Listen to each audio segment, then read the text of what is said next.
Why would banks use XRP instead of private or permissioned ledgers they already control? So they will use private permission ledgers that are interoperable with a mainnet. This is the analogy I give people. Many of us weren't around for the origin of the internet. I was very young when it was going on, but you might remember that. In the beginning of the internet for email, if I had to have an AOL email and you had to have an AOL email, and we could then send each other stuff. So it was the intranet, not the internet, okay? So intra settlement is banks can send payments between branches, and they can do that with their own stablecoin. And it provides them 24/7, 365 liquidity to be able to make those transfers, satisfy client needs, do all that stuff. Awesome.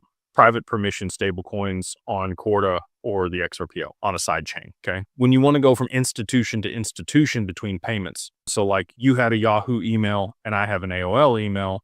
We needed the email protocol for interoperability between all of the different email providers. The XRPL is the protocol layer that allows for interoperability between all these siloed ecosystems that all, to your point, want to maintain their own books and records and not have that exposed on a public blockchain, but need interoperability to be able to send payments and transact with a counterparty with no counterparty risk. That's why they're going to adopt it. You need a bridge asset in that capacity. Now, if they're okay with accepting the other bank's stablecoin, sure. Now, so like a business, if it's a merchant services or if it's peer-to-peer, they might be okay with holding that counterparties. Like we hold dollars issued by the federal government because we trust it, right? Not really anymore. Most people don't. I think they'll restructure it. I think it'll be fine. But that's why a lot of people move to crypto, because you can look, okay, USDC audits this, Circle audits this, and I feel a warm and fuzzy. I feel like that they're a credible institution. They're not going to go anywhere. Ripple's same way, right? PayPal, same way.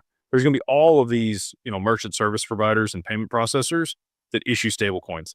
I think all the social media platforms will issue a stablecoin. People will hold those for incentives for one thing, and then also to be able to transact on that platform easily. And they might also be universally accepted like the dollar. Like you would go to another country and they might take Paxos dollar, or they might take USD or Tether, right? Like that's a huge example. All over the world, people take Tether, especially third world countries. They want the dollar. Cool.